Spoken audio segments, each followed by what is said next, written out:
Por eso, ajá, sí, no. Pero como uno, no sé, o sea, ¿qué es? ¿Qué quiere? ¿Un ensayo? No sé, claro, ¿qué es? eso ya lo hablé, eso sí lo hablé. Una reflexión, ¿verdad? Una reflexión de 4 páginas, creo que es suficiente. Lo que quieren hacer de 7 vale.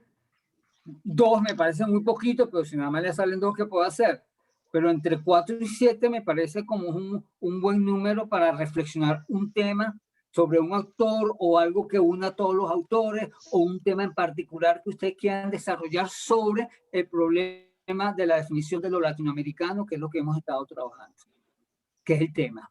El problema de la definición o de hablar desde Latinoamérica el arte, algún tema que hayamos planteado hasta ahora que hemos tocado. Realmente el problema de las vanguardias, la pertinencia o no pertinencia de las vanguardias en Latinoamérica, y cómo se enfrenta la modernidad subdesarrollada de Latinoamérica a la posmodernidad, a lo que se llama más allá de la modernidad, lo que es llamado en el exterior más allá de la modernidad. La pertinencia no de las vanguardias postmodernas en Latinoamérica, que es lo que planteó Marta Traba, lo que discute Juan Hacha, y García Canclini intenta como plantear una teoría antropológica, sociológica, para entender lo que son las culturas híbridas latinoamericanas y poder entender la movilidad del arte dentro de estas culturas híbridas que mezclan tantas teorías. Eso es lo que hemos trabajado hasta ahora. Entonces, algún tema de eso, cómo abordar esos temas. Pueden agarrar una frase de García Canclini, o una frase de Pérez Orama, o una frase de Marta Traba, y desarrollar esa frase, alguna idea que le haya caído mal de Marta Traba y la destruyen a ella, no sé, como ustedes quieran, o una hermosísima idea no sé, de quien quieran, de los autores que hemos estudiado y lo trabajan. Esa es la libertad que le estoy dando, que me manden una reflexión de ustedes sobre los temas que hemos trabajado aquí, algunos de los temas. El valor del arte actual, el problema del arte localista, o el problema de lo contemporáneo, cómo entendemos lo latinoamericano, el pluralismo cultural, las diferencias latinoamericanas con la modernidad europea o neoyorquina, el desfase de esas dos modernidades, o las similitudes. Si ustedes ven que estamos en el mismo sitio, vale como postura. La búsqueda de una simbología latinoamericana, en el caso de Marta Traba, que ella habla mucho de eso. ¿Qué es una simbología latinoamericana en estos momentos del arte contemporáneo? ¿Es posible hablar de eso? La preocupación social del arte en Latinoamérica es lo más pertinente. No sé, le estoy dando como temas que se me están ocurriendo así en mi cabeza ahorita. Como a lo loco. Chévere, profe, súper cool. Entonces, hemos reflexionado creo que bastante en este trabajo, en estas clases. Entonces, bueno, y me lo mandan, eso sí es importante que lo tengan, me lo mandan a mi correo electrónico, el trabajo. Yo prefiero que me lo manden en Word, pero si prefieren lo mandan en PDF, pero para mí es más fácil corregir en Word. Prefiero que me lo manden en Word. Okay. Al correo mío, que creo que todos los tienen, hobdiplomartcontempt@gmail.com. Se lo anoto aquí en la pantalla para que lo tengan. Tengo esta bolsa. No sé. HOB, Humberto Ortiz Buitrago. Espérate que no marco nada. HOB Diplomart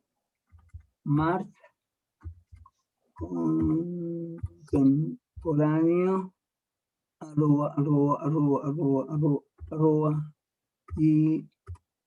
@gmail.com. Se los puedo repetir por el chat igual, ¿ok? Lo estoy mandando, pero no quiere salir. Ya. No sé cómo enviar esto. Salió. ¿Lo ven ahí? Está en el chat.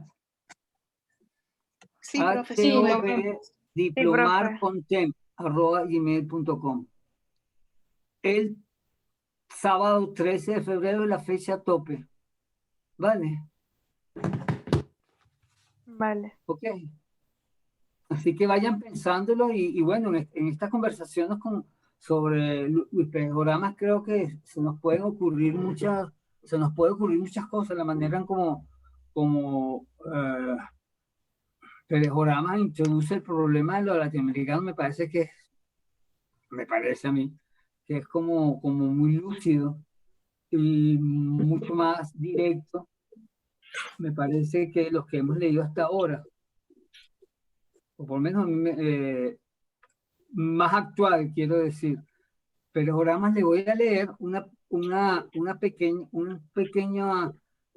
dos párrafos que escribió José Balsa, el escritor José Balsa, en un texto que se llama así, Luis Pérez Oramas, Crítica y Poesía, donde él toca como la semblanza de Luis Pérez Oramas, y él comienza el ensayo con estos dos párrafos que les voy a leer para que sepan más o menos quién es Luis Enrique Pérez Oramas. El poeta Luis 1960 parece haber nacido para un recorrido excepcional de esta América nuestra de honda y arriesgada frescura intelectual hacia la Europa de rancia radiación mental hasta la otra América, receptiva y fértil, concisa. Hizo estudios de letras en Caracas, el doctorado francés en Historia y Teoría del Arte, y hasta hace poco trabajó como asesor del arte latinoamericano en el Museo de Arte Moderno de Nueva York. En cada una de esas responsabilidades se inicia él o se continúa como un atento y acucioso observador que absorbe y nutre lo observado. Tal suma de experiencias geográficas, sociológicas, políticas, idiomáticas, económicas, literarias y estéticas fue sedimentando una percepción, una capacidad de comparación entre lo real y lo imaginario, una orientación dentro del mundo tan particular y profunda como quizás no la haya tenido un verdadero crítico en los últimos siglos. No lo digo yo, lo dice José Balsa en un ensayo. Luis Pérez Oramas, Crítica de Poesía, si quieren buscar, es un magnífico ensayo del gran escritor Luis Pérez Oramas sobre pensamiento de Luis, y sigue como su trayectoria de su época de poeta, formó parte del grupo Guaire, y cómo se fue desarrollando todo su sistema de pensamiento. Él tiene varios libros escritos, y creo que es una muy buena una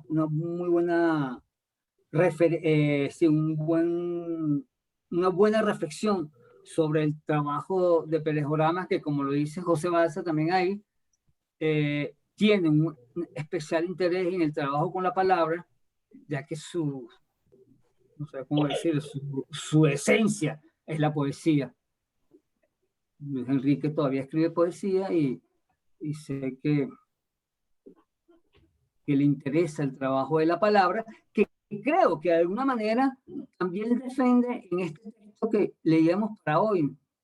Como vieron ustedes, él siempre está en todo el texto, hay algo como propio de todo el lenguaje, en una defensa sobre el problema del discurso, en cómo se leen las obras de arte y cuál es el trabajo reflexivo que una obra de arte proporciona. Creo que es una de las cosas que más defiende Pérez Oramas, o que apoya. Justamente su trabajo curatorial, el trabajo que se propone con este ensayo. Esta es una curaduría que le dieron a él para la feria, la Bienal de Bienal. Sao Paulo. La La Bienal de 30ª Sao Bienal de Sao Paulo. Sí, a la Bienal de Sao Paulo, que ese año, creo que fue en el 2012, le dieron la posibilidad de que él hiciera la curaduría. Y esto es como una justificación del así, o como el planteamiento que se le ocurrió a él hacer de esa curaduría. Y habla justamente de la voz vinculante del curador. Cosa que una imagen que creo que es interesante para manejar. El curador con una voz vinculante que vincula evidentemente las distintas posturas de los distintos artistas. El sentido de una exposición implica para el programa algún discurso. Generalmente los curadores agarran un tema y, bueno, vamos a trabajar este tema y escogen a los autores a partir de un tema en particular que se piensa el curador, que se le ocurre al curador o le piden al curador. Y ante ese dilema, él propone como otra cosa.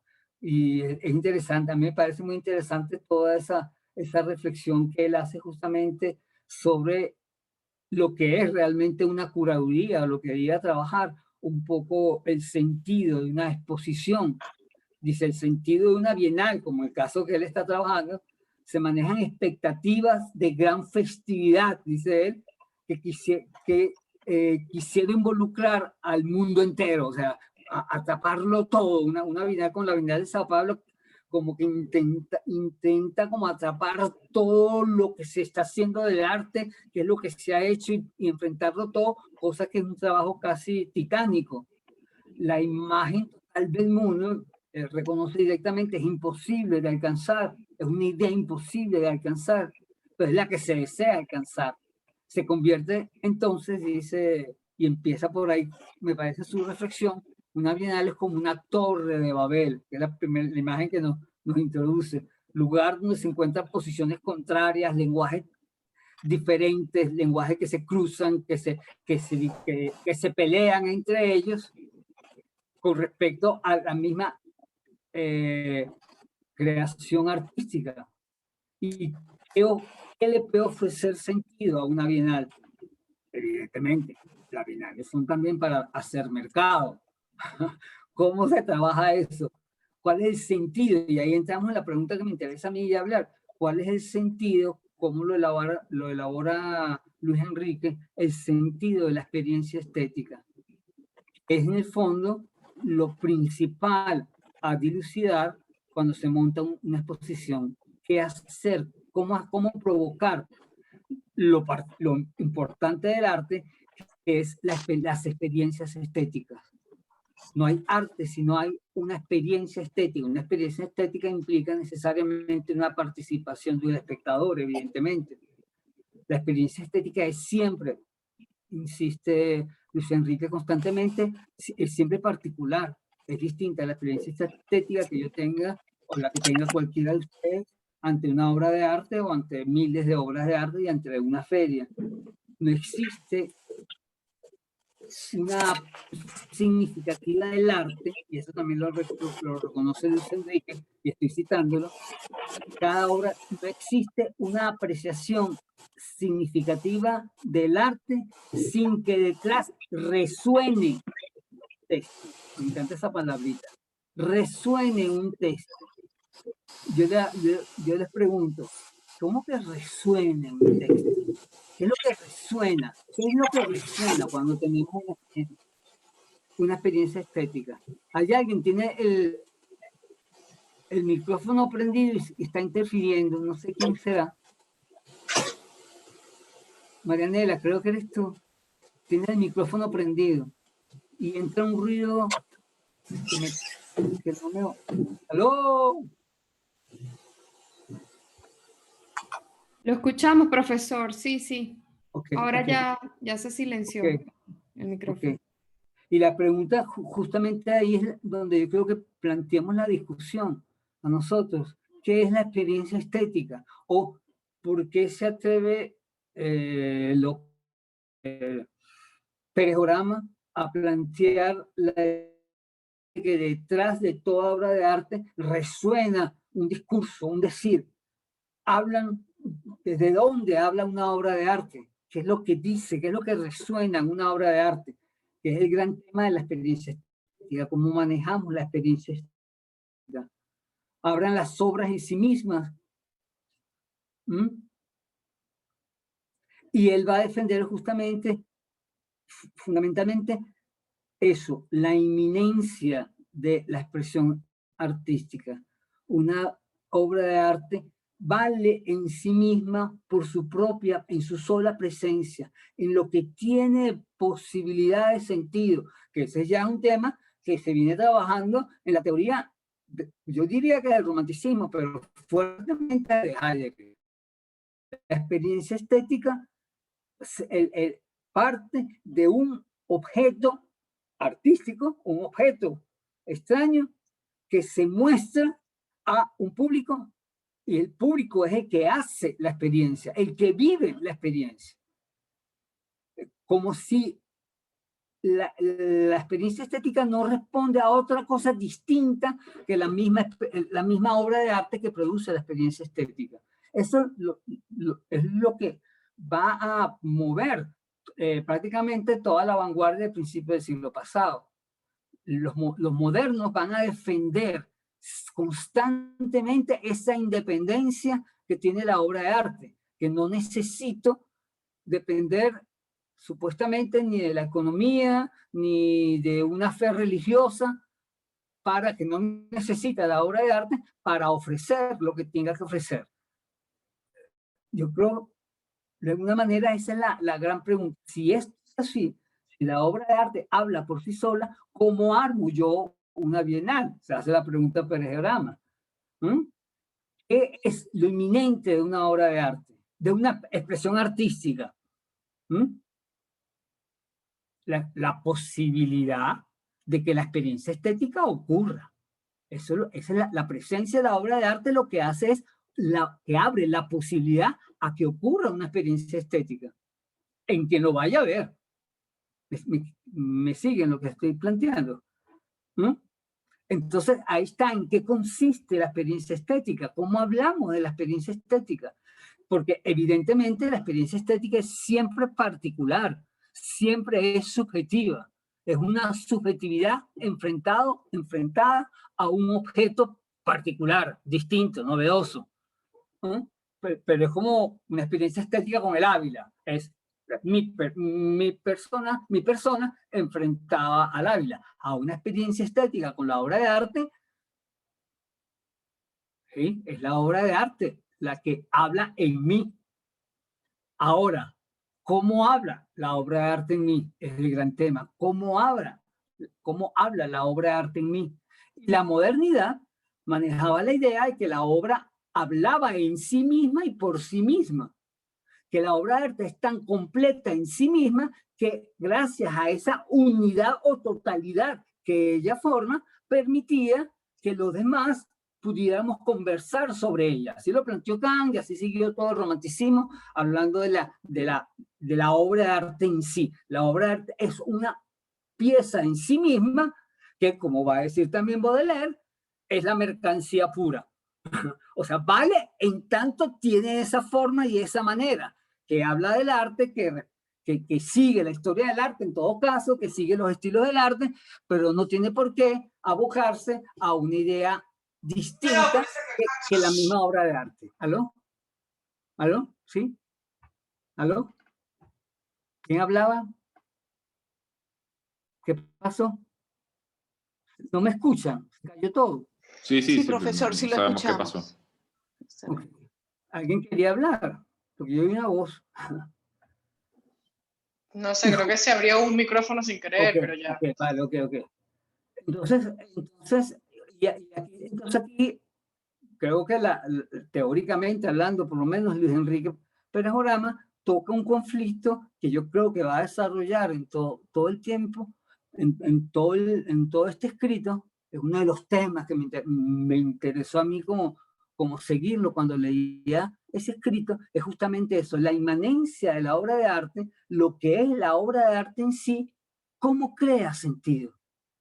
¿Por dónde crea sentido? Lo que hablaban los modernos era de la obra de arte en sí misma, por sí misma, como si ella fuera independiente de cualquier cosa. Es lo que plantea el propio Baudelaire cuando defiende la mercancía pura. No hay un proceso para explicar la obra de arte. La obra de arte habla por sí misma. No necesito aprenderme los procesos de los artistas para que me hable una obra de arte. Y en ese sentido, la obra de arte es ella misma por sí misma, para sí misma.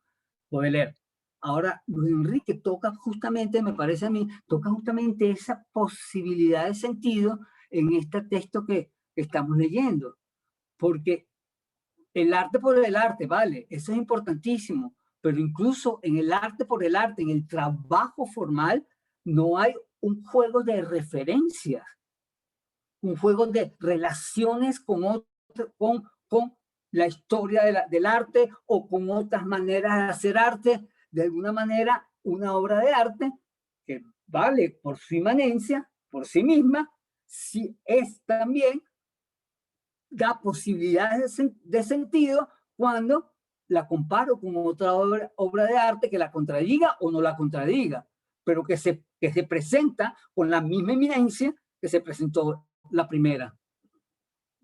Y eso se ve en una feria, en una bienal como la que él está hablando. Eso lo que produce es una heterogeneidad de propuestas artistas donde las similitudes y las diferencias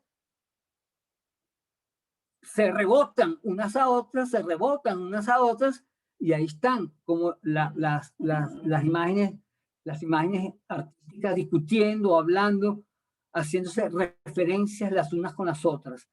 Y lo interesantísimo de esta propuesta de Pérez Orama, que intenta hacer una curaduría donde no exista un discurso absoluto y autónomo sobre la experiencia estética, que la experiencia estética siga manteniendo la experiencia particular, pero eso sí, darnos cuenta que el vínculo que puede existir entre distintas obras de arte. ¿Me están siguiendo lo que quiero decir? Sí, profesor, sí. Y ahí entonces, ¿qué es lo que enuncia el arte? ¿Cómo enuncia el arte? Más que qué es lo que enuncia. ¿Cómo enuncia el arte? ¿Cómo se lee una curaduría que pretende abarcar una visión tan global como las que se hacen en la Bienal de Sao Paulo? El enunciado curatorial podría ayudar a que se manifiesten las relaciones analógicas que se abren ante un confrontamiento de tan distintas propuestas artísticas. Y ahí empieza la defensa de Pérez Orama justamente a la analogía como forma de pensamiento. La experiencia estética parece que nos pidiera un juego analógico más que un juego teórico, más que un juego analítico. Y él como curador quiere entrar también en ese juego analógico, que no quiere decir olvidar los intereses teóricos. Ustedes leen el texto de Luis Enrique y evidentemente tiene una gran profundidad de referencias teóricas muy importantes y juega incluso con esas referencias, nos mezcla Giordano Bruno con Filóstrato o nos trae de repente a Benavente o nos mete a Roland Barthes y mete la psicología, o sea, va mezclando la teoría para armar una reflexión teórica, una reflexión armada desde qué sitio. Y ahí creo que empieza la postura tan particular de Pérez Orama a ofrecernos. Ella no está como Marta Traba, incluso Juan Hacha o García Canclini, intentando de hacer una teoría que abarque la heterogeneidad de las culturas híbridas. Él está hablando de una reflexión que le despertó este trabajo que tenía que hacer sobre la posibilidad de relacionar las diferentes y millones de diferencias que puede haber en la experiencia artística. Y aquí entonces le está dando paso desde la propia curaduría a las relaciones no lógicas, sino las relaciones analógicas que la reflexión humana puede hacer para comprender el mundo del arte, no digamos que el mundo en general, pero comprender el mundo del arte. ¿Me siguen lo que estoy planteando? Dice él, la analogía denomina y califica, transforma el espacio en un campo de fuerzas. Eso no lo dice él, eso es una cosa que leí de alguien que comentaba este trabajo de Pérez Orama, una niña llamada Estanga, que es una artista de aquí de Venezuela. Ella dice, la analogía denomina y califica, transforma el espacio en un campo de fuerzas.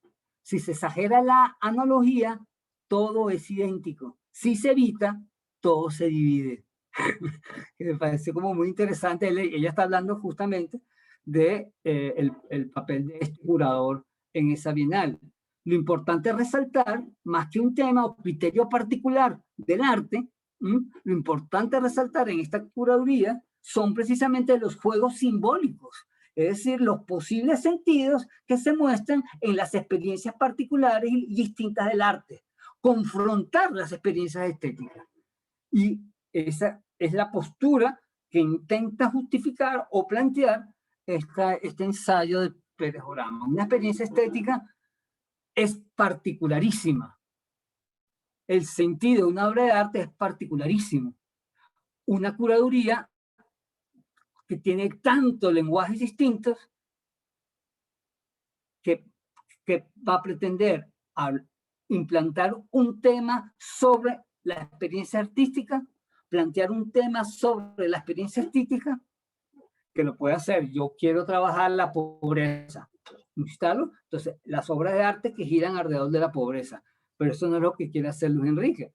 Pérez Orama dice, ya va, yo tengo que traer la mayor cantidad de obras de arte latinoamericanas y del mundo, abrir una feria súper mundial y traer la mayor cantidad de gente que pueda, que venga a poner su obra. ¿Y qué tocamos aquí? ¿Cómo lo planteo? ¿Cómo lo planteo como criterio curatorial? Justamente, vamos a partir de la inminencia de las obras de arte, de lo que son las obras de arte en sí mismas y por sí mismas, y que colocarlas de tal manera que se puedan hacer relaciones entre las distintas obras de arte, porque esta es la verdadera experiencia estética. La experiencia estética siempre alude a las referencias que la obra de arte nos da, pero no la obra de arte en sí misma, como pensaba el pensamiento moderno. Las obras de arte en relación a la propia actividad cultural que se esté manifestando ahí, que es el puntico que agrega Pérez Orama a la modernidad, al planteamiento de la modernidad. Una obra de arte significa también en referencia a las otras obras de artes que la circundan, que la rodean, que se hacen en el mismo periodo, que se hicieron un periodo atrás, en periodos adelante. ¿Me entienden lo que quiere decir? Lo que le interesa es poner, comparar, no sé si esa es la palabra correcta, las distintas experiencias estéticas de las distintas manifestaciones del arte, porque cada una de ellas cada obra de arte es una experiencia en sí misma o posibilita una experiencia en particular. La labor curatorial, dice, estuvo en encontrar ese necesario equilibrio entre semejanzas y diferencias, como colocar las piezas bajo un equilibrio donde se marque las diferencias, pero también las semejanzas, y que permita la elaboración de sentido en el ejercicio de la comparación analógica de la obra de arte. Y escribe así él: la analogía nos permite navegar entre las apariencias sin peligro de naufragio y sin riesgo de esclerosis para el pensamiento. Me parece fantástico. La analogía nos permite navegar entre las apariencias sin peligro de naufragio y sin esclerosis para el pensamiento. La analogía es, pues, la producción de sentido estético lo que la prudencia es a la acción, una vía mayor para vislumbrar alguna certidumbre en universos taxonómicamente inciertos. Y ahí está, para mí, la apología a la analogía como forma de reflexión estética. O sea, la analogía nos permite aquello que no entendemos, jugando con las semejanzas, con las posibles matices, con las posibles reflexiones comparativas, que es lo que hace la analogía. Comparar cosas completamente distintas y encontrar un punto de enlace, ya no con un pensamiento lógico, racional, puro y teórico, sino jugando justamente, como diría Kant, entre entendimiento e imaginación. Eso lo pone ya Kant. Y el intento de él, como curador, fue justamente ese. El discurso autorizado de una muestra, escribe, es tan importante como las obras que la constituyen, porque solo de la articulación de ambos surge la materialización de su presencia como enunciación, como hipótesis cultural de sentido. Se trataría de recordar que no existe percepción significativa de una obra de arte sin que detrás resuene de alguna manera un texto, lo que dije yo antes arriba, ¿no? Una voz, un discurso, que la elaboración de una apariencia, por extraña que sea, lleva el eco de una voz, por muy hermética que sea, que la presencia de una voz, por muy desarticulada que sea, no puede escindirse de la posibilidad de una apariencia, por muy informe que sea. Aquí es donde creo que se me hace grande a mí Luis Enrique, haber logrado algo que todos pensamos y no sabíamos cómo decirlo. Cuando algo significa en nosotros, cuando una obra nos toca, un símbolo nos toca, como decían los románticos, un símbolo nos toca, no nos toca solamente porque es bonita, fea, porque me desagradó, porque me dio asco. Eso está ahí evidentemente. Pero eso se convierte en la obra de arte en un ejercicio reflexivo, pero sin las normas de lo analógico, las posibilidades de sentido, el juego de las posibilidades de sentido. ¿Entienden lo que estoy hablando? Aquí ya estamos entrando en tema duro, filosofía. Él va a tomar de Filóstrato el Viejo y de Giordano, y lo dice él, lo dice él no marca ahí. Filóstrato es quizás un pensador griego del siglo III después de Cristo, de 215, creo que Filóstrato, yo lo había puesto por aquí, pero no lo consigo ahora, la fecha. Aquí está, sí.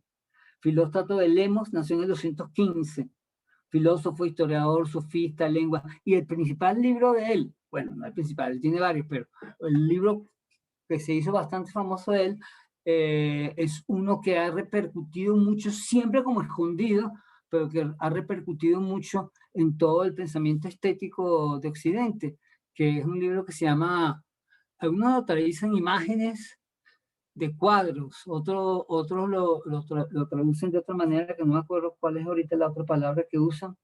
Ay, se me fue. Descripción de cuadros, la descripción de cuadros, imágenes de cuadros o descripciones de cuadros, donde él habla, es lo primero que nos ha quedado como de crítica artística. Él habla de una supuesta exposición, que no se sabe si existió o no, de una supuesta exposición de cuadros que tocaban problemas del mito, los mitos tradicionales de Grecia y de Roma, tocaba los problemas de la mitología, y él describe esos cuadros y plantea una lectura de esos cuadros, supuestamente describiendo.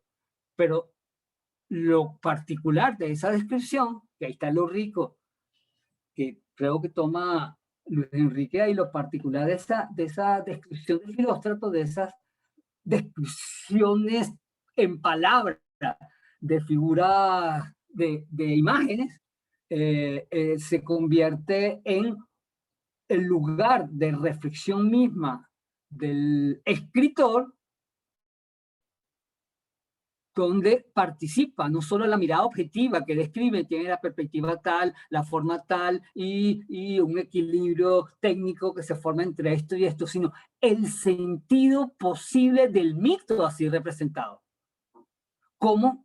¿Qué significa el mito así representado, como se representa en esa postura, que implica necesariamente una lectura personal de lo que estamos viendo? Y los textos del Filóstrato se mueven en ese espacio de la reflexión del escritor sobre las pinturas, la reflexión personalísima de él sobre las pinturas que están tocando un valor religioso. ¿Me siguen lo que quiero decir? Es decir, la reflexión estética es imposible separarla, de alguna manera es imposible separarla de la vivencia, de la experiencia estética. La obra de arte vale en sí misma precisamente porque abre posibilidades de vivencias. Y posibilidades de vivencia implica posibilidades de reflexión sobre el sentido, de gusto sensorial de imagen o disgusto de imagen, y imagen, la imagen siempre está en la mente, imagen que invita a una reflexión sobre ella misma y los sentidos que esa imagen pueda tener.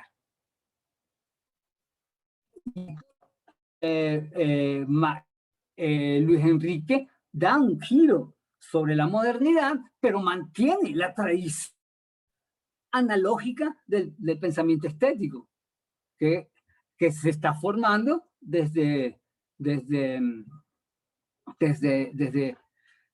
siempre, por lo menos desde el 215 después de Cristo. Y Giordano Bruno, sí, claro, adelante, Carolina. Hay como un punto de conexión un poco con lo que decía García Canclini, ¿no? Que era importante la experiencia del espectador al enfrentar una obra de arte, y que lo hermoso o el reto de un curador o de una curaduría era no tener que decirle cómo disfrutar necesariamente a ese espectador la obra de arte, porque entonces estaríamos entrando como en una especie de dictadura de sentido para la obra de arte. Es decir, sería como encerrarla a la lectura bajo los ojos de ese curador, y de alguna manera lo que hace Perejorama es muy hermoso en ese sentido, porque sabe que está en un punto, mira desde cierta perspectiva y no pretende que todo el mundo mire desde la perspectiva de él. Y además hace como un desmontaje también de la Bienal y de los sistemas de poder que operan allí, que también es súper interesante, que hace que uno lo respete más, porque no es como un fiel... ¿Ah? Es un tema que tenemos que tocar, a juro, no sé si hoy o la semana que viene. Ese tema me encantaría tocarlo. Sí, que es como súper hermoso, porque él deconstruye de alguna manera el propio sistema en donde él está. Es decir, él no es un fiel adepto a seguir religiosamente quizás ciertos parámetros que existen en el mundo del arte, sino que él realmente los desmonta también.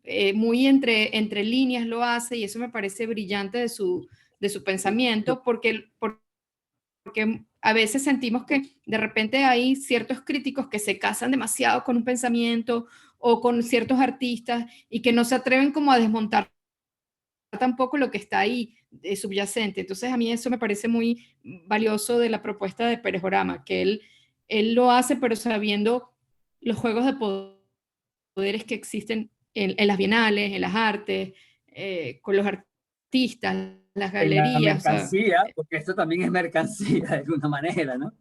Sí, sí. Lo que se quiere en última instancia es que todos los artistas puedan vender algo. También ese es un temita que siempre está por ahí también. Y él no se enrolla con eso, ya va, pero vamos con calma. Lo interesante es la experiencia estética.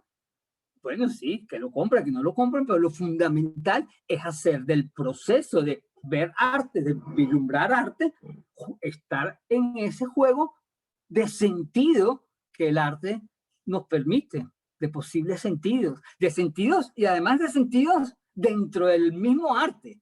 Cómo elabora cada artista su obra de arte. Ese juego técnico no es un juego, ay, mira qué simpático cómo cambió la perspectiva lineal por la perspectiva yo qué sé, centralizada en el mismo cuadro. Que lo puede haber, sí, alguien que pueda haber hecho eso, quizás, pero lo interesante es el sentido último, primero dentro del arte, de esas cosas, esas diferencias, porque una cosa que creo que quiere Luis Enrique en este texto es que las obras sí, como la modernidad sí misma, pero el juego de sentidos es ellas mismas como entes sociales, como formas sociales también. Son formas particulares que participan de un colectivo, que participan de una situación histórica y que están imbuidas en la temporalidad.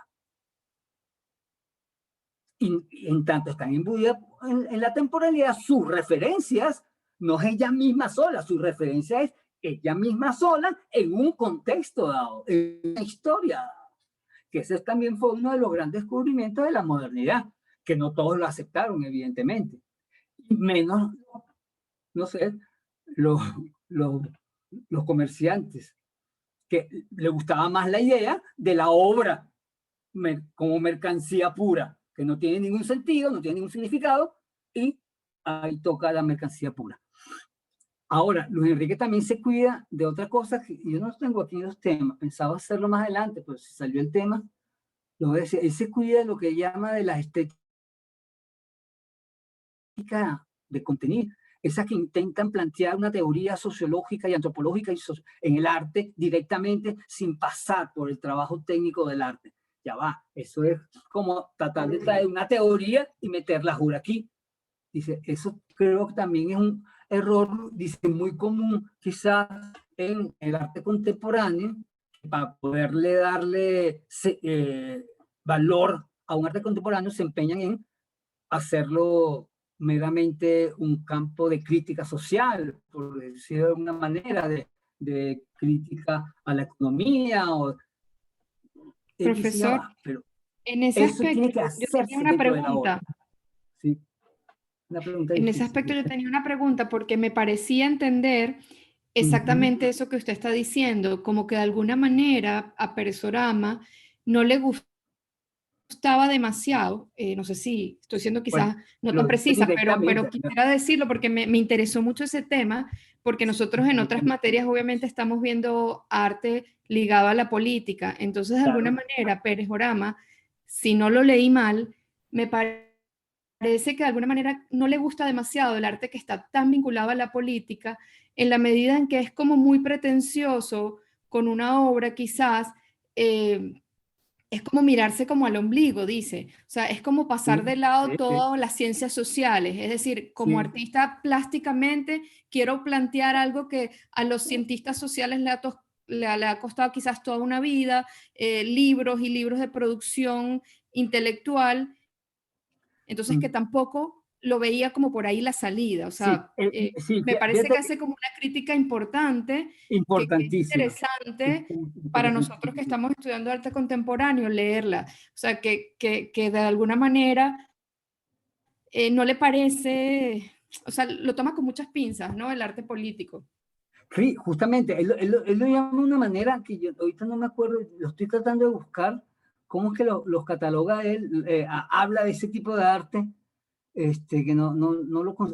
el arte comentarista lo llama, el arte comentarista, así lo llama, en un tono casi despectivo, que él lo está planteando justamente, que el arte hoy en día lo puede decir todo. Hoy en día el arte contemporáneo se atreve a hablar de todo, contarlo todo, hablar de, yo qué sé, la ecología, hablar de lo social, hablar de la obra de arte, hablar del maltrato masculino y femenino, hablar de todo. Hoy en día el arte se siente con el derecho a hablar de todo. Y dice así, lo voy a leer a él.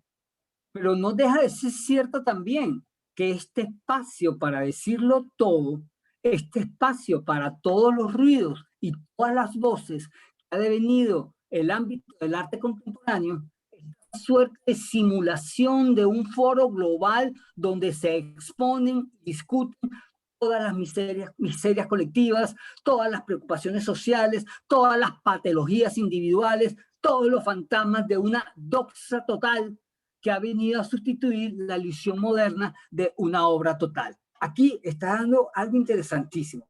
Primero está hablando de una doxa total. ¿Qué es una doxa total? Una opinión generalizada que todo el globo más o menos debe entender. Aluden a esa doxa total, tanto como en la modernidad aludían a una intuición de lo absoluto.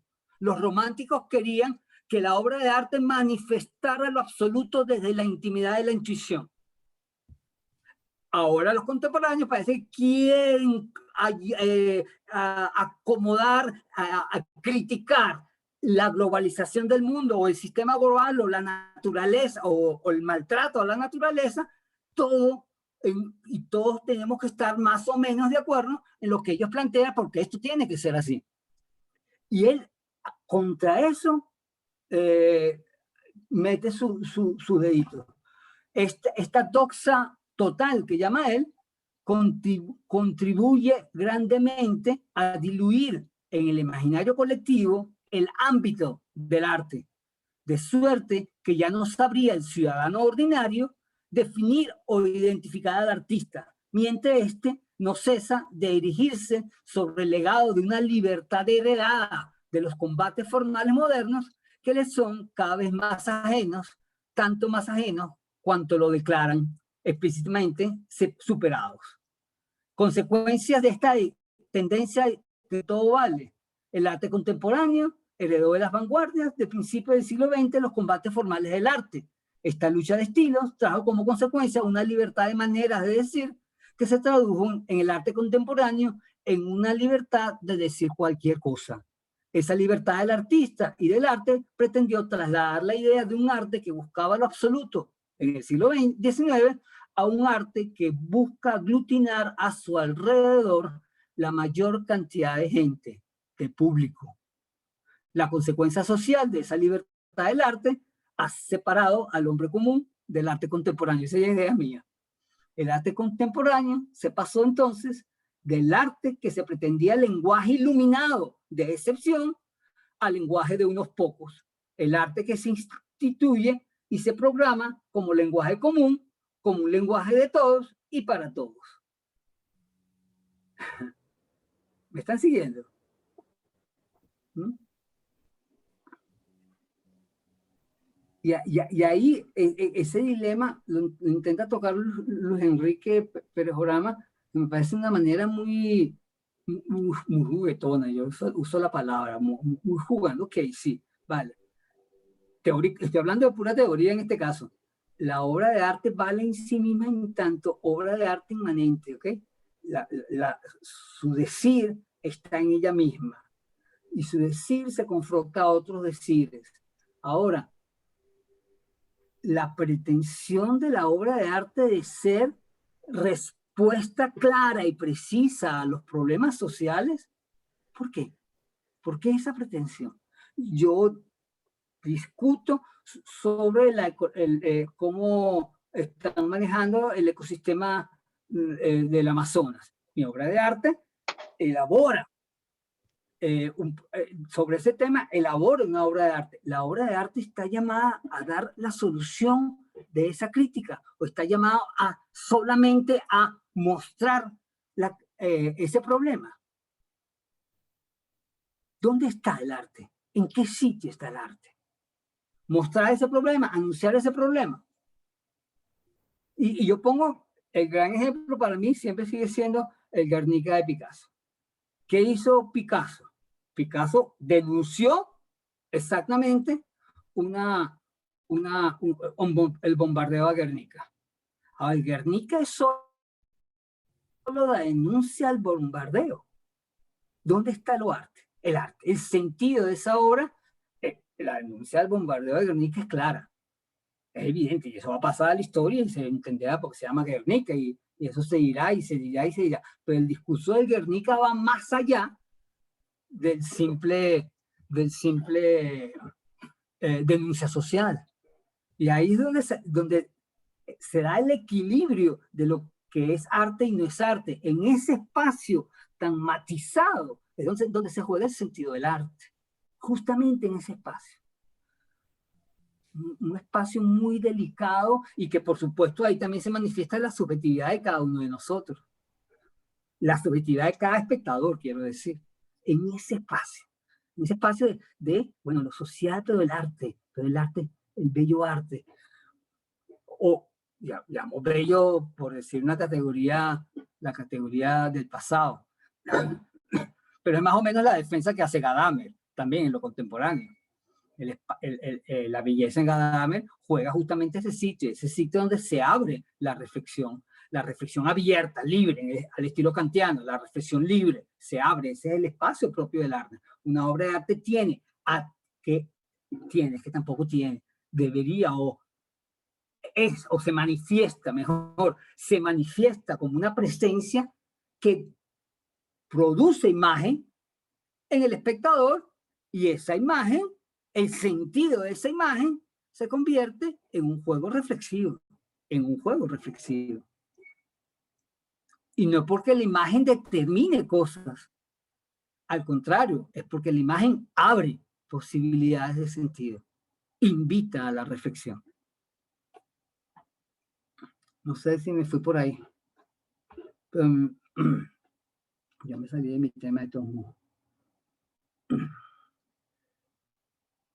No, estoy bien. La imagen artística no está desprovista del mundo, participa en él. He ahí la paradoja. Una obra en sí misma, experiencia particular viva que mantiene relaciones con las otras experiencias. Y de eso se trata, algo vivo. Profesor, en ese sentido, vale. Pérez Orama estaría haciendo como una especie también de rescate al arte objetual, sí, de alguna manera. Yo creo que sí. Y me parece bonito porque, o sea, porque en las otras materias hemos visto otros artistas que van contra el arte objetual y de alguna manera aquí con Pérez Orama está haciendo una reivindicación de ese arte objetual y bueno, me parece chévere.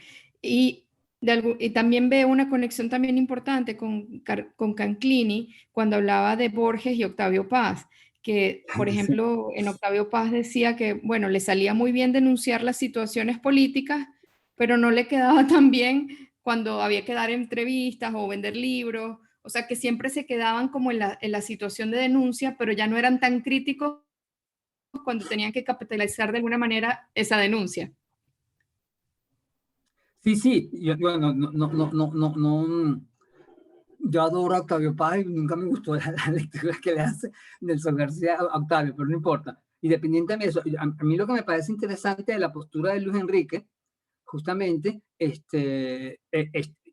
sí, él creo que defiende el arte objetual sobre el arte no objetual, pero así todo me parece que Luis Enrique no se cierra nada, porque lo que vale no, ya no es la obra, sino la experiencia estética, la vivencia y el sentido de una experiencia estética, que sí, para Luis Enrique pasa a través de una imagen, pero la imagen siempre es del espectador. Claro, evidentemente que él va a defender los objetos, en eso yo también se lo respiro en todas partes del texto, pero él se cuida bastante en eso y creo que juega un poquito a mantener como valor la experiencia misma de la propuesta artística, de la propuesta escénica. Y ahí se podía entrar uno que otro trabajo no objetual, digo yo. Yo no me acuerdo si... No. Claro, el tema del trabajo, del arte no objetual se convierte sí en un tema, y creo que los artistas no objetuales se meten mucho por ahí, un tema que Luis Enrique también aborda, pero no lo voltea no lo explica tan directamente como el problema de la venta de la obra de arte. ¿Quién vende 2 hombres desnudos para que la gente le pase por el medio? ¿Cómo se vende eso? Pongo 2 hombres desnudos en un espacio muy chiquito y la gente tiene que, la obra de arte es pasar por el medio de esas personas. ¿Cómo se vende eso? ¿Cómo se coloca ese objeto, esa experiencia estética? cómo se vende, qué hacemos con eso, ¿no? Entonces, sí, de alguna manera lo objetual se hace fundamental en esta posición de Luis Enrique. Insistiendo, y vuelvo insistiendo, lo objetual en tanto experiencia estética, posibilidad de experiencia estética. Posibilidad de experiencia estética es reflexión. Posibilidad de reflexión sobre un sentido imaginario, una ilusión de sentido, como diría Nietzsche. Para Nietzsche ya era así, el arte es siempre una ilusión de sentido, que jugamos mientras estamos en la experiencia estética, ilusionándonos con un posible sentido. No sé si Carolina, me encanta para discutir, para hablar, pero sí, creo que estoy reflexionando aquí como un loquito, ya no sé ni por dónde voy aquí, pero un poco, eso es lo que me parece, de las cosas que me parece importante, tratando de resumir, la postura curatorial de Pérez Jorama en esta pieza, que creo que es importante entenderla, no pretende una noción, ni siquiera un tema completo que defina una noción de arte o un papel del arte. Bueno, no pretende, entre comillas, pero sino que acepte la mayor cantidad de propuestas de sentido, por llamarlas de alguna manera, la mayor cantidad de experiencias estéticas posibles, así se contradigan y se discutan y se cree una disputa entre las obras de arte. Hay una exposición que él hizo en Madrid, ¿dónde la hizo? En la Escuela de Arte de Madrid, creo que la hizo, donde él se llevó toda una colección de unos peruanos, creo que unos peruanos, unos mexicanos, y hizo la exposición de obras contemporáneas mezcladas con obras tradicionales, como también buscando o probando el sentido de la obra de arte. Si yo coloco que sea un Soto en medio de un Caravaggio, o que juega con la luz también, a ver qué pasa ahí, qué ocurre ahí, cuál es el sentido de las obras ahí. No sé, creo que es importante como esa postura, que él, como venía hablando yo antes, alude al decir de las poéticas. Por eso también el título de la exposición, la inmanencia, esa palabra me cuesta, la inmanencia de las poéticas. ¿Qué es una poética? Una poética es, tradicionalmente, de Aristóteles, de imágenes. Construir imágenes es una poética. La poética, más que la poesía, es construir imágenes. Entonces, el arte, la pintura es construcción de imagen, evidentemente, la escultura es construcción de imagen, evidentemente, pero la palabra, trabajo con la palabra, también construye imágenes, la danza también construye imágenes, y poética es construcción de imágenes. Entonces, la poética es una manera de construir imágenes que empieza a ofrecer posibles significados. Y él no se quiere apartar de ahí, pero la poética también exige, en tanto construcción de imagen, una reflexión. Implica una idea intuida generalmente, una idea apenas esbozada en la creación formal de la obra de arte. Y ahí está lo interesante. Bueno, algo aquí está trabajando. Si él quiere destruir las perspectivas, el pintor, o quiere destruir el espacio, ¿cómo lo está trabajando para la destrucción? Quitarle peso a las piedras. ¿Cómo lo está haciendo? ¿Qué es lo que está haciendo? Es esa poética, esa reflexión la ofrece también la obra de arte en tanto poética. Y es lo que permite, me parece a mí, si entiendo lo que plantea Luis Enrique, me parece a mí que justamente la reflexión sobre la manera de provocar imágenes es lo que le da en última instancia sentido referencial a la obra de arte. Porque el arte de alguna manera, tiene un momento reflexivo. Eso también lo decía Adorno, también. El arte tiene que tener, a juro, un momento reflexivo, así sea técnico, un momento de reflexión. El arte no es solo expresión de un sujeto que quiere lanzarse. Bueno, hay intentos de eso, lo que hacía Pollock, lanzar barriales de pintura, pero él no puso todos los cuadros, no los puso. Me imagino que habrá gastado mucho en pintura. O se juega precisamente a eso. Ok, sí, es el sujeto, pero la emotividad pura. A eso Hugo Pollock, a jugar a la emotividad del instante, la emotividad del momento, obras de arte, donde juego muy bien pensado a la emotividad del momento y tratar de marcar la expresividad, el ansia de expresividad del color sobre la superficie blanca. Las posibilidades de combinación casi aleatorias que se pueden formar ahí. Y eso es lo que le encantaría, le encantaba como recoger a Pollock. Y lo que significa entonces es en la construcción de imagen. Lo que implica que el arte también participe en esa manera de construir imagen. Y creo que es lo que hizo grande a Pollock, ¿no? Esa reflexión también se abre.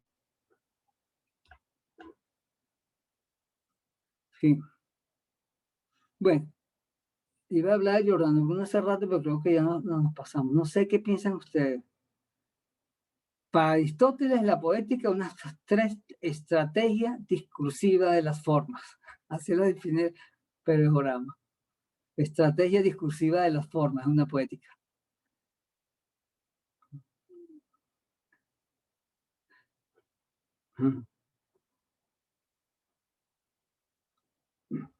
¿Algún comentario? Ya son las 12, pero bueno. Ya lo dije. Sí, él habla justamente del discurso de la imagen, la ideología de la imagen y su patos. Es justamente ahí lo que el discurso de la imagen plantea. Hay una ideología, una teoría, por llamarlo de una manera de conceptualizar, pero también hay un patos detrás. Hay un sentir, hay un dolor, hay una emoción. Y el arte mezcla esos dos espacios y es lo que habría que rescatar en la experiencia estética. Es una ideología, hay una manera de pensar, una manera de estructurar sentidos, pero también hay un lugar emotivo, una ansia, una ansiedad, un culto detrás. Es decir, su posible pasión revelada al discurso del espectador. Hay una emotividad ofrecida a la reflexión, en principio técnica, formal, de organizar el sentir. La obra de arte organiza de alguna manera el sentir, que es la imagen que me gusta rescatar ahí. La relación entre las palabras y la imagen involucra las complejas actividades del ser humano y sus relaciones mundanas pueden negarse entre ellas, como las palabras, las contradicciones. Aquí dice algo que no sé. Yo cierro con esto, ¿no? La imagen implica siempre un yo ante la imagen, una relación que se establece con aquello con lo que nos enfrentamos. No hay imagen única. La imagen es lo percibido, lo asumido, lo recogido, lo adentrado, lo apropiado desde la sensibilidad, desde los sentidos físicamente. Porque ¿qué es realmente una imagen del arte? ¿Qué es la imagen de la Gioconda? El cuadrito que está en el Louvre. Y aquí vamos al problema objetual, Carolina. ¿Qué es realmente la imagen? El valor de David y Miguel Ángel. ¿Dónde está el valor del David y Miguel Ángel? Claro, en esa estatua que está allá. Pero la repercusión estética del David y Miguel Ángel, o de la Mona Lisa, o yo qué sé, la escuela de Atenas de Rafael, o de la maja desnuda de Goya, o la vestida, cualquiera de las dos. Es la imagen repercutiendo en la intimidad. Es la imagen hecha parte de la intimidad del espectador o de los que la espectan. Y si la imagen no pasa a ese sitio interior, ¿dónde está el arte? ¿Dónde está la experiencia artística? O sea, no es solamente la cosa formal hecha ahí, sino hecha imagen en uno. Y así se empieza a hablar realmente de experiencia estética. La imagen tocada, que toca, que se percibe, que se adentra, ¿eh? Que se viene al fondo y empieza a hablar de en ese sitio. Ya la imagen no es solamente la que vi en el Museo del Louvre, es la imagen que tengo adentro, armando sentidos o posibles sentidos, para no ser direccionalistas, por decirlo de una manera, hablando siempre de posibles sentidos. Y ahí está la reflexión estética, que ya la hablaba Kant. Lo que pasa es que Kant, como es tan categórico en sus cosas, uno lo olvida, pero ya hablaba Kant del libre juego de las facultades. El arte es un libre juego de las facultades. La facultad imaginaria jugando con la facultad de entender y armando sentidos, y armando sentidos. Y decía Kant, y solamente así podemos hablar, reflexionar sobre las cosas profundas del ser humano.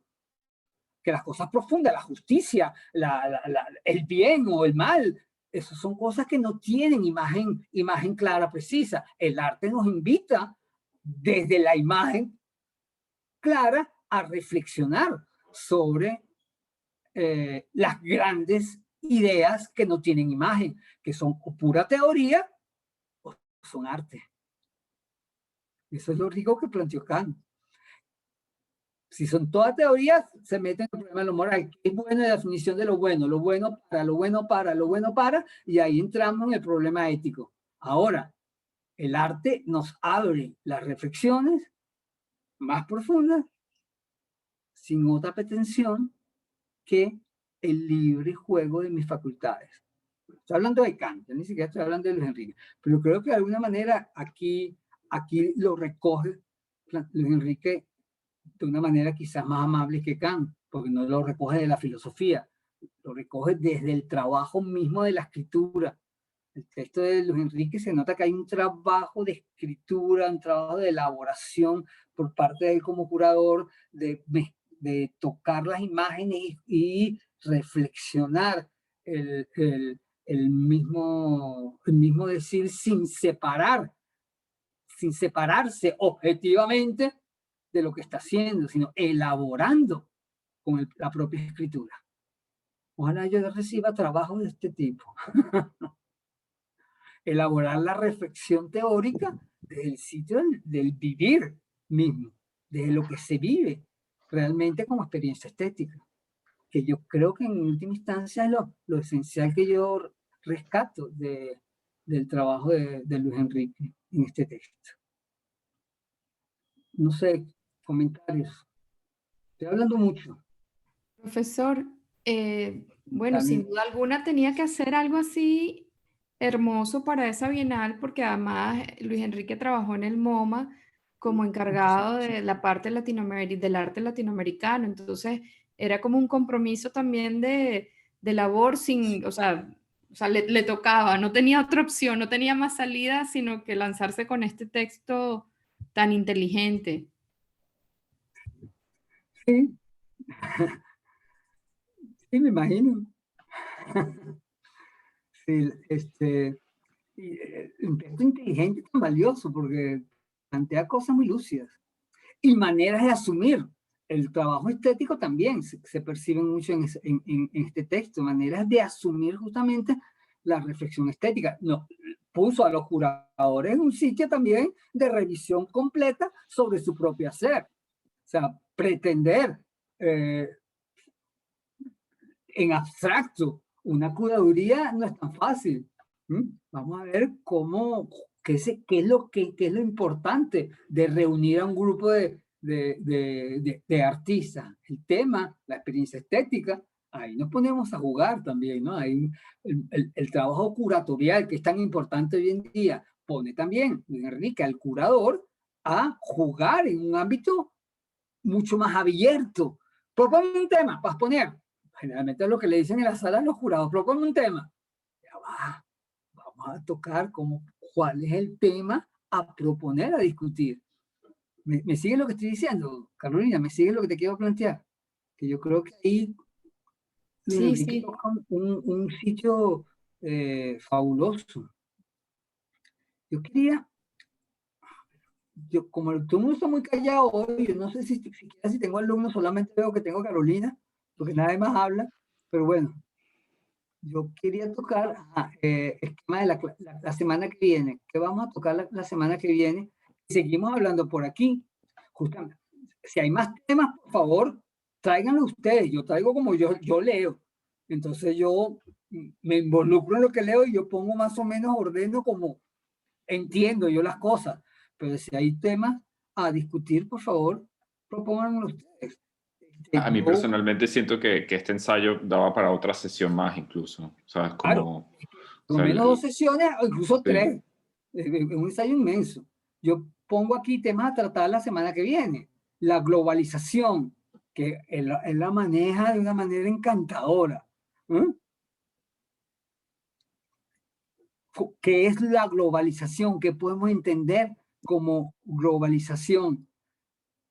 Tengo varios temas ahí. El arte contemporáneo desde el arte moderno, hace constantemente, está comparando el moderno y el arte contemporáneo, la referencia del pasado en el presente, la revisión de los valores del arte, el valor de la opinión contra los discursos totalitarios, que ese es más o menos un tema que ya abordé aquí, pero que es fundamental.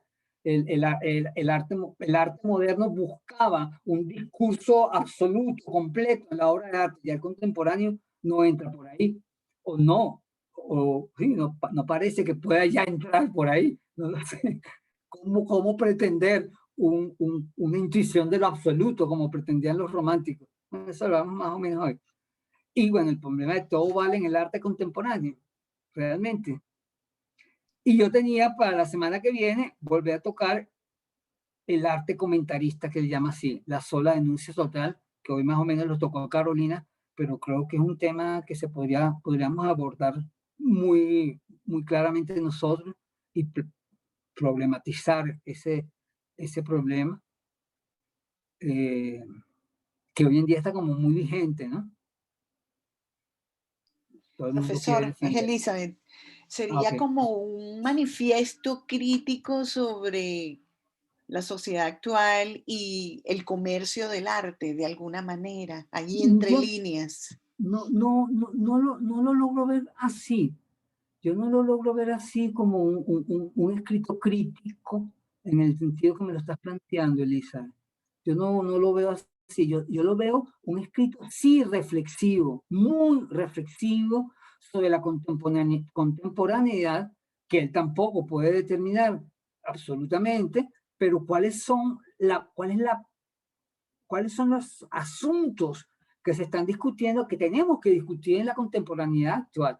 No para criticarlo o para denegarlo, sino saber que eso está un poco también lo que planteaba García Canclini. De alguna manera no es tanto decir que esto es bueno, esto es malo, y que abajo la sociedad y orden de la sociedad y horrible el mercado. Ya va, el mercado es algo que está ahí, directamente ahí. Luis Enrique en ese sentido creo que da un paso más allá de Celso Canclini, porque lo ubica realmente un análisis del mercado del arte en sí mismo y desde adentro, hablando sobre una curaduría. Y no es para criticar, sino para entender las disyuntivas que está viviendo la contemporaneidad. La contemporaneidad no es la felicidad de los supersónicos. Hay una disyuntiva fuerte que se está marcando en esta llamada globalización, que se pretende, la tecnología pretende que manejemos las mismas cosas, los mismos códigos. Es decir, se hace la pregunta, si yo reduzco una obra de arte a el código binario de la computadora, ¿qué pasa? ¿Qué está pasando con la tecnología? ¿La globalización es tan absoluta o es solamente una propuesta de existencia? Y es globalización en tanto se asuma. Pero, no sé, yo no lo veo como crítica, sino como los problemas a asumir. O sea, yo asumo la tecnología como la única realidad que existe. Yo prácticamente la estoy asumiendo con esta cuarentena. Yo no salgo de mi casa hace 7 meses. Y bueno, mi realidad es esta virtual que tengo aquí. Esta es mi realidad ahorita, no tengo otra realidad que esta. porque la otra realidad la veo en la televisión. Esas son mis realidades. Yo no doy un abrazo hace 7 meses, 8 meses. Y bueno. Elizabeth, profesor, Sí. bueno, y demás compañeros, Pérez Orama actualmente es curador de una galería que abrió en Nueva York, de Brasil, por cierto. Sí, La galería Nara sí. Rosler.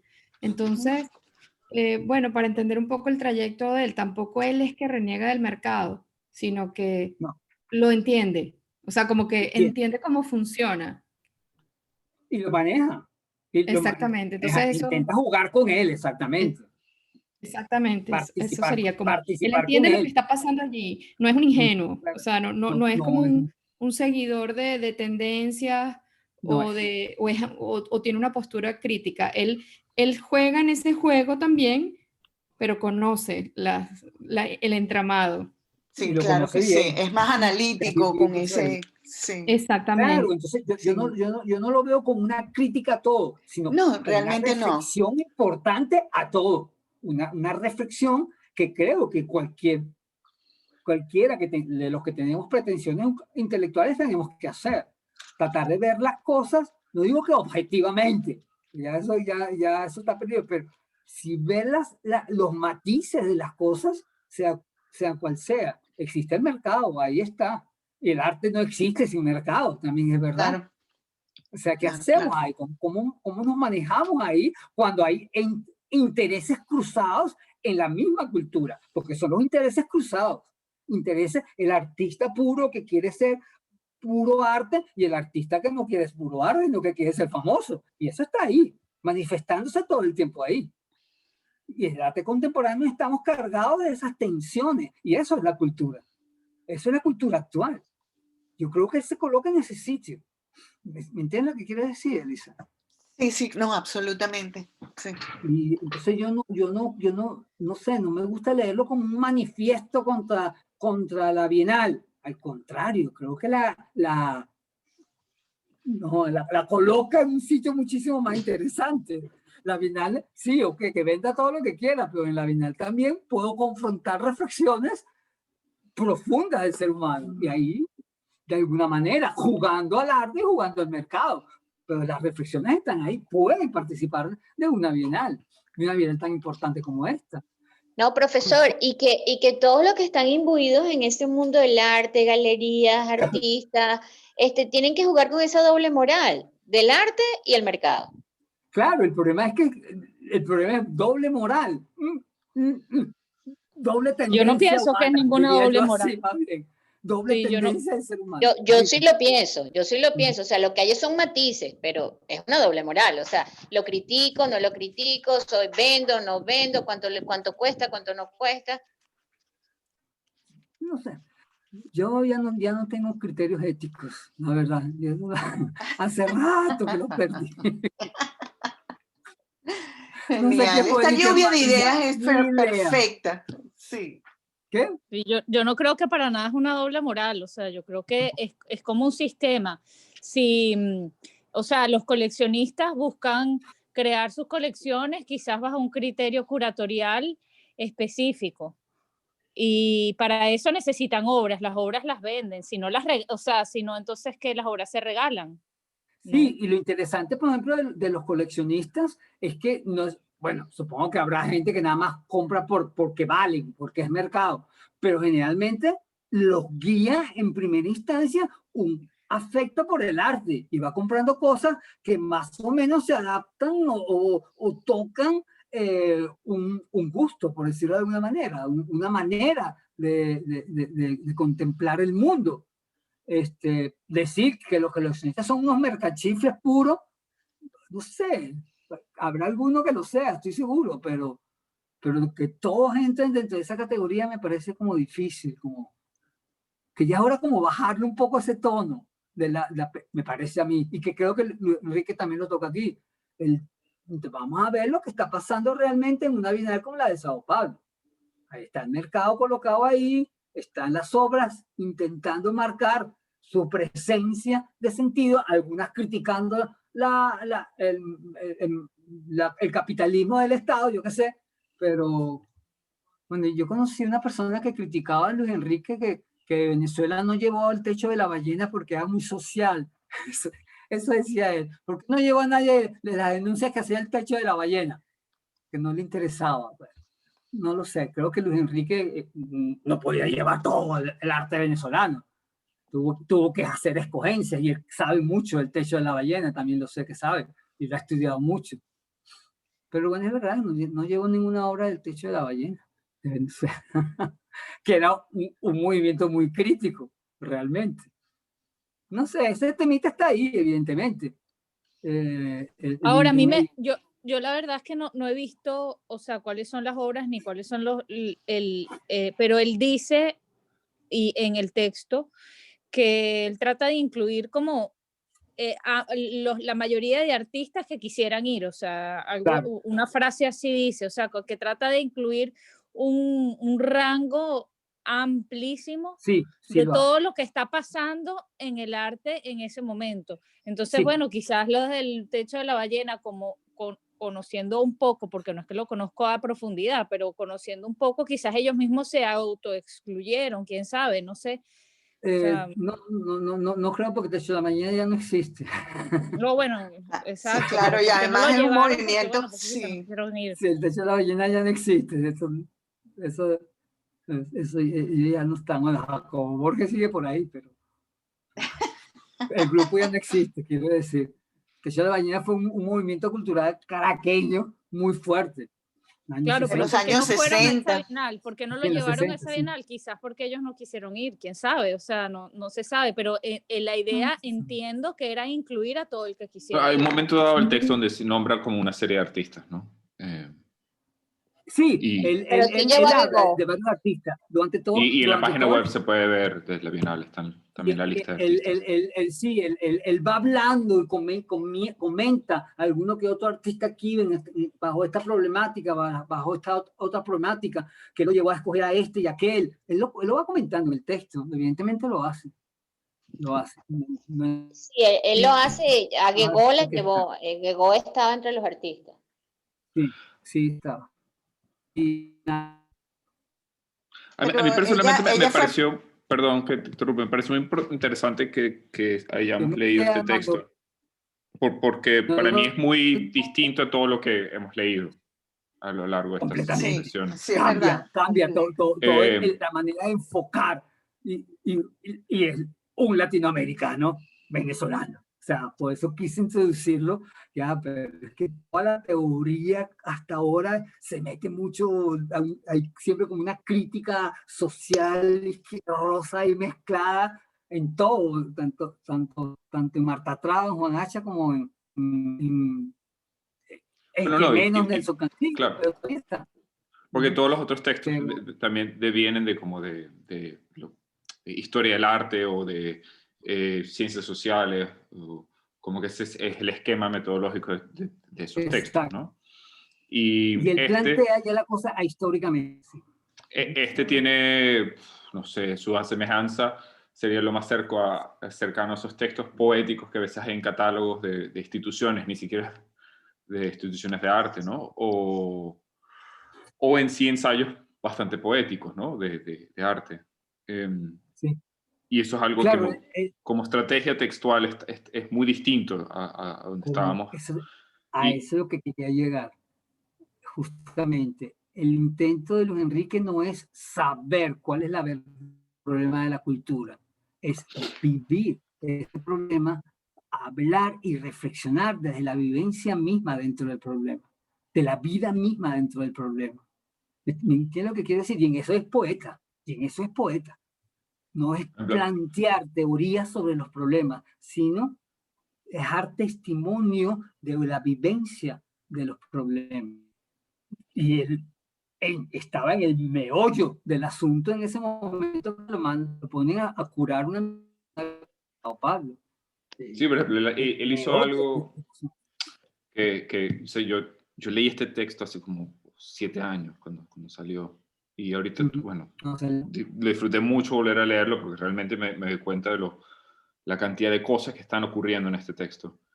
Y una personalmente, que fue también la que me impactó en ese momento y me vuelve a impactar ahora, es un artista, pues ni siquiera es un artista, sino que él lo ubica como un artista, que es Deligny, que fue un antropólogo, educador, digamos, y trabajó con niños autistas, ¿no? Sí. Y de alguna manera, ubicar el trabajo de Deligny como centro del texto y de la curaduría que hizo aquí, es decir nada y decir todo a la vez con ese gesto. Porque Deligny, al trabajar con niños autistas, encuentra hace una gran duda, que es precisamente todo lo que hemos hablado hasta ahora, que el arte tenga lenguaje, que el arte hable, o cómo creemos que el arte significa, ¿no? Y en gran parte ese gesto como curador ante obras que no dicen nada, sino por poner una junto a otra, es ese mismo gesto. Que no intentan toda una teoría detrás, sino que sencillamente hacen. Es literalmente casi como... Sí. O sea, todo el siglo XX se estructuró sobre las ciencias del lenguaje como el fundamento de las ciencias humanas, y después decir, bueno, pero tal vez es que no hay lenguaje. El lenguaje es tal vez algo de especie, algo dentro de la memoria humana. Y toda esta memoria artificial es babélica, ¿no? Todo esto que estamos haciendo.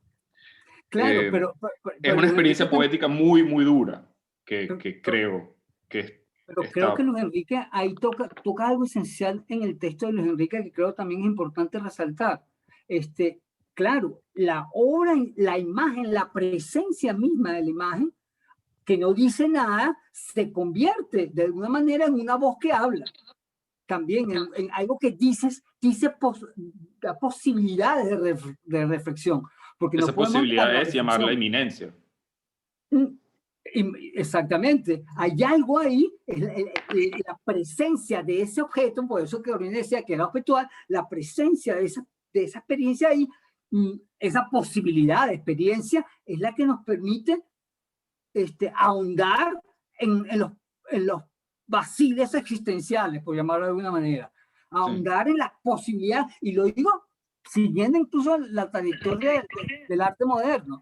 Los postestructuralistas que empezaban a pelear todo el problema del lenguaje como criterio para explicar las cosas. Justamente ellos manejan, bueno, ya va, no es solamente el lenguaje, hay algo más que está detrás y que está jugando constantemente en el arte. No es solamente la estructura formal, que sí lo es, pero una estructura formal que mueve intenciones muy, muy particulares, que los llama Luis Enrique, siguiendo la tradición también, las conexiones analógicas que ofrecen, como nos las ofrece el Ávila, como nos las ofrece el cielo azul de esta época, como nos las ofrecen las tormentas. O sea, que nos ofrecen reflexiones analógicas que es viva al arte. El arte, bueno, es la postura, ¿no? El arte vive en la medida en que nos invita al juego imaginario reflexivo, por decirlo de alguna manera, que se abre a partir de ella, a partir de un ofrecimiento de alguien, porque el arte siempre es algo ofrecido por alguien. El arte no sale como sale la mata o como sale la montaña. Es un ser humano que ofrece una forma ahí, está ahí. Así, como veo un árbol, veo una obra de arte, si nos vamos al problema de la perfección, de la percepción. Pero bueno, la obra de arte me invita a una reflexión distinta que la del árbol, o en un calibre distinto. Ahora, intentar verla científicamente como cierto estructuralismo lo intentó hacer, bueno, ¿qué pasa con eso? Con esa objetividad científica para ver el arte. Y yo creo que aquí Luis Enrique juega justamente, y a veces parece un delirante, porque lanza temas, revisa temas, y citas. Y yo, ya va, vamos despacito. A mí me parece, vamos despacito, vamos muy rápido. Leyendo yo las cosas, vamos a ver por dónde va. Y creo, lo que yo quiero, que es como la vena poética que está ahí, sea, todos son reflexiones que no quieren separarse de la realidad. Profesor, en ese aspecto, lo que dice Alberto me parece súper cierto, que de pronto no lo había visto así, y es la diferente perspectiva, la diferente voz que él añade, pues, porque si veníamos leyendo todo muy cientista social, entonces él realmente, este es un texto poético y yo creo que lo disfrutamos más todos. Sí, es un Es texto importante ese poético, por decirlo de una manera, o no sé, para mí es un ensayo poético, no tengo otra manera de decirlo. Sí, es muy lindo porque se aleja de las ciencias sociales, que es como más revelar, más como poner en evidencia todo, así como muy explicativo, y de alguna manera también se diferencia del texto filosófico tradicional Teoría. o sea, de filosofía dura. Entonces Sí. este hace como un in-between con poesía, con filosofía y también cientista social. Entonces hace como, él como que se pasea pendularmente por diferentes formas de hablar. Y eso Claro, es una... y a mí lo que se me viene justamente con eso que estás describiendo ahí, bueno, qué cosa más contemporánea este texto, donde hasta las disciplinas están mezcladas. Las disciplinas están completamente intermezcladas, interrelacionadas. No es solamente un texto de filosofía o un texto de antropología, que ya teóricamente García Canclini lo quería anunciar, ¿no? Con el principio de culturas híbridas, habla que el sociólogo está en medio de la ciudad, el antropólogo llega por avión, el otro llega, ¿te acuerdan? Esa imagen que da García Canclini. Pero él no se separa del intento objetivo de analizar el problema. Luis Enrique... Sí, es como que García Canclini evidencia esta solución, pero Luis Enrique la hace, como que es el salto que estaba buscando García Canclini de alguna manera, con ese intercruce de disciplinas, que decía que entonces necesitábamos unas ciencias sociales móviles que pudieran moverse horizontalmente y Canclini lo decía, verticalmente, exactamente. en todos los sentidos. Sí. Ahora, lo que hace Luis Enrique con un escrito estilo ensayístico, rompe con todos los lineamientos de todo y nos hace reflexionar. Eso es lo interesante de este trabajito, ¿no?